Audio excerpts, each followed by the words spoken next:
Sa pagbubukas ngayong season marami na agad ang nangyayari, mga manlalaro na nag-uunahan sa kanilang mga points average, rebounds at mga assists, sa naging resulta nangunguna ngayon si Jason Tatum para dyan. Si Tatum ay may 68.8% true shooting percentage habang may average na 33 points, 6.3 rebounds at 6.0 assists sa loob ng 32.4 minutes na playing time sa kanyang unang tatlong laro para sa Boston Celtics. Ang pumapangalawa naman sa kanya itong si Anthony Davis na merong average na 32.8 points at 12 rebounds at 3.3 assists na merong 55% field goal. Sa ngayon maganda ang laro na ipinapakita ng Boston Celtics at itong Los Angeles Lakers. Ngunit isa sa talaga ngayon ang naging patok itong si Jason Tatum na hindi malayo na makuha niya ngayon ang parangal bilang NBA MVP. Palagi siyang nasasama sa ganyang botohan, ngunit sa ngayon malaki ang chance niya dahil maganda ang kanyang simula ngayong season na siya pa ngayon ang nangunguna para sa average points. Ang Boston ngayon ay solido pa rin ang kanilang lakas na posibilidad na maging back-to-back na NBA champion.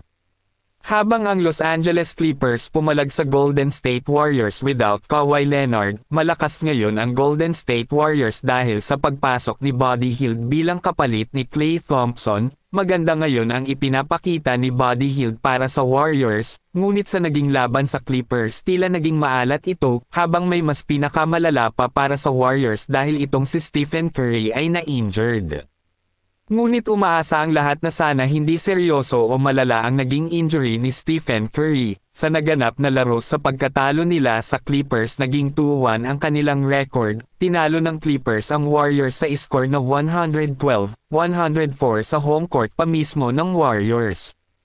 Parehong nagkaroon ng all-around game sina Ivica Zubac at James Harden para sa LA, nagtapos si Zubac na merong 23 points, 18 rebounds at 6 assists, habang si James Harden meron namang 23.7 rebounds at 11 assists. Habang sa Warriors pinangunahan naman ni Andrew Wiggins ang home team na merong 29 points, 3 rebounds at isang steal at isang block, habang si Stephen Curry nagtala naman ng 18 points at 4 rebounds at 6 assists at may kasama pang 2 steal bago umupo dahil sa natamo na injury.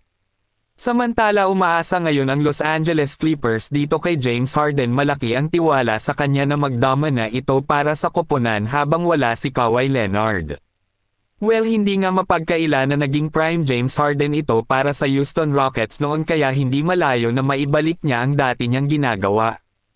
Sa kanyang pamumuno para sa Clippers naging 2-1 din ang kanilang record na tumabla sa Dallas Mavericks, New Orleans Pelicans, Golden State Warriors at Minnesota Timberwolves.